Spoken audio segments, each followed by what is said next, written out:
There's the second TV I just installed. And I got everything all nicely cleaned up and put away.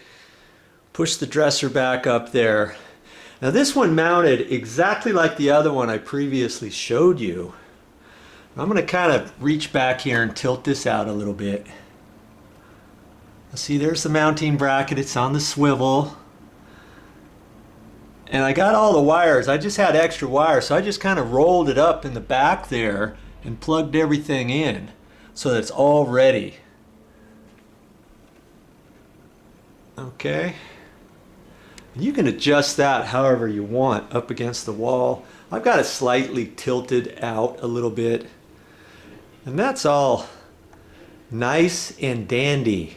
Hey, if you can install one TV, there's nothing you can't do with the others.